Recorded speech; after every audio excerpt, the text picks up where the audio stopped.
नमस्कार, स्वागत है सभी का हरियाणा उत्सव में। इस समय गोहाना में मौजूद है नई अनाज मंडी में किसान रेस्ट हाउस पर, और यहाँ पर भारतीय किसान यूनियन चडूनी की तरफ से एक मीटिंग का आयोजन किया गया था। क्या कुछ फैसले लिए गए हैं? सत्यवान नरवाल हैं, भारतीय किसान यूनियन के उपाध्यक्ष हैं, प्रदेश उपाध्यक्ष। जी नरवाल साहब, क्या कुछ आज फैसले लिए गए हैं? देखिए, तो यहाँ गोहाना में संगठन का विस्तार किया गया है। जैसे मुडलाना ब्लॉक और गोहाना ब्लॉक के अध्यक्ष की नियुक्ति की गई है और गोहाना तहसील के भी अध्यक्ष की नियुक्ति की गई है। और जो पंजाब में चुनाव है आने वाली 20 तारीख को, उसके में भी ड्यूटियाँ लगाई गई है। फैसला लिया गया है कि वहाँ किसान और मजदूरों के हमारे संगठन चुनाव लड़ रहे हैं 117 की 117 सीटों में। हमारा गुरनाम सिंह चडूनी की जो पार्टी है SSP, वो 10 सीटों में चुनाव लड़वा रहे हैं लोगों को। हम भी उनकी मदद में जाएंगे ताकि पंजाब में किसान और मजदूरों की सरकार बने।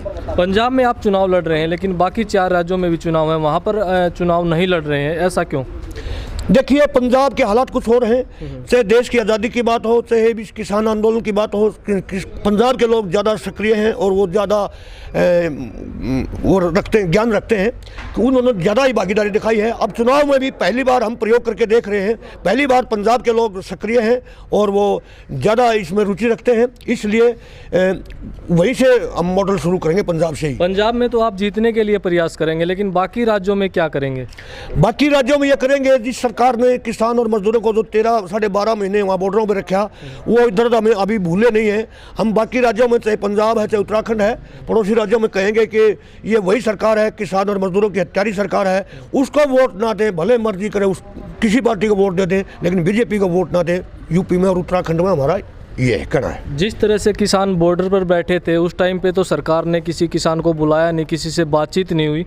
और अब जैसे अमित शाह हैं, वो गृह मंत्री हैं, केंद्रीय गृह मंत्री हैं, यूपी में घर घर जाकर डोर टू डोर प्रचार भी कर रहे हैं, जाट नेताओं को दिल्ली में बुला रहे हैं। इन सारी चीज़ों से क्या कुछ राजनीतिक प्रभाव रहेगा?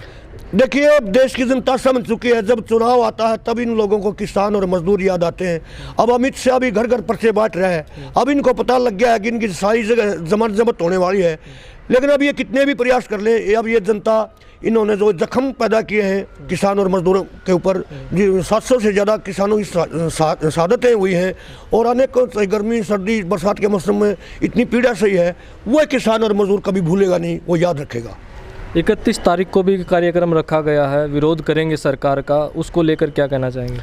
देखिए, सरकार जब तक हमारी बातों को नहीं मानती, जब तक जो वादे किए थे पूरे नहीं करती, तब तक विरोध ही रहेगा। और अब आने वाले चुनाव में देख लेना अब इनका क्या हाल बनेगा। और देख भी रहे हैं, इनको कहीं भी किसी भी गांव में घुसने नहीं देते बीजेपी वालों को। इनके पीछे लोग डंडे उठा के भाग रहे हैं, तो इससे बड़ी बात और क्या होगी। और आने वाले समय में और भी ज़्यादा गंभीर परिणाम होंगे। जिला अध्यक्ष हैं हमारे साथ अशोक लठवाल जी। लठवाल साहब, किसानों की बात की जाए तो आज जिस तरीके से यूरिया खाद जो है वो किसानों को नहीं मिल रहा है, और सरकार बार बार ये कह रही है कि खाद की कोई कमी नहीं है, इस बात को लेकर क्या कहना चाहेंगे? ऐसा है, जो सरकार ये कहती है ना कि भाई इस चीज़ की कमी नहीं है, कुल मिलाकर उस चीज़ को ऐसे जब्त किया जाता है और ये कहा जाता है इस चीज़ की कमी नहीं है। आज से 2 महीने पहले जब गेहूं की बिजाई थी, उस समय पे DAP नहीं था। जब यूरिया की ज़रूरत आई तो यूरिया नहीं है। किसानों को जानबूझकर प्रताड़ित किया जा रहा है कि ये खुद परेशान होकर ये कह दे कि भाई सरकार हमारे साथ पहले अच्छा काम करी थी, आज गलत कर दिया, यूरिया नहीं दे रही, DAP नहीं दे रही। जो भी बात है, कुल मिलाकर ये सरकार जानबूझकर किसानों को एक किस्म से अपंग बनाने की कोशिश करती है। अब इतनी बारिश हुई है, लगभग 70-75 साल में पहली बार हुआ कि सर्दी के मौसम में इतनी ज़बरदस्त बारिश हो, और उस समय पर गेहूं की फसल हो या कोई भी फसल हो तो उसको यूरिया की आवश्यकता होती है, और यूरिया सरकार ने पहले ही बंद कर दिया। तो क्या चारा क्या बचता है ऐसे में? लगातार जब अधिकारियों से बात करते हैं, वो कहते हैं कि यूरिया खाद किसानों को दिया जा रहा है। कल ट्रेन आई, यहाँ पर रैक लगा, उत्तम के यूरिया खाद के बैग थे, लेकिन उसके बावजूद भी हमने जो है जब सोसाइटी में जाके कवरेज की तो वहाँ पर यूरिया खाद के बैग नहीं मिले। जो प्राइवेट वेंडर है जिनके पास यूरिया खाद गया है, वो उसके साथ जो है सल्फर या कोई ऐसी वस्तु साथ लगाकर बेच रहे हैं। तो ऐसे में आप लोग करेंगे क्या? ऐसा है, हमने जो भी प्राइवेट दुकानदार है, हमने पहले भी हमारे संगठन ने कई बार जाकर उनको चेताया है कि भाई किसानों के साथ जोर जबरदस्ती ना किया जाए, कि भाई यूरिया के साथ सल्फर या और कोई सिस्टम लगाया जाए। और हमने भी अपने किसान भाइयों को बता रखा, अगर कोई भी दुकानदार किसी भी समय आपको यूरिया के साथ अगर अन्य प्रोडक्ट साथ में ज़बरदस्ती लगाता है तो किसी टाइम हमारे पास फ़ोन करें और हमें बताएं, हम तुरंत आपके साथ खड़े होंगे और उस दुकानदार के साथ विशेष कार्रवाई करवाई जाएगी। इतना सब कुछ होने के बावजूद भी सरकार के ऊपर किसी तरह का कोई दबाव नहीं है, सबसे बड़ा कारण है, इसके पीछे क्या मानते हैं? ऐसा है, जो एक घमंडी और नकारी सरकार हो या कोई आदमी हो, अगर जो गलत को गलत नहीं मानता उसके साथ यही होता है। आज सरकार किसानों को अपना हितैषी बता रही है कि हम किसानों के सच्चे हितैषी हैं। उस समय कहाँ थे जब 13 महीने से किसान सर्दी, गर्मी और बारिश तीनों मौसमों में अपनी जान जोखिम में डालकर बॉर्डर पे बैठा था, और जबकि किसान का एक दिन का काम भी अब उसकी अनुपस्थिति में नहीं चल सकता।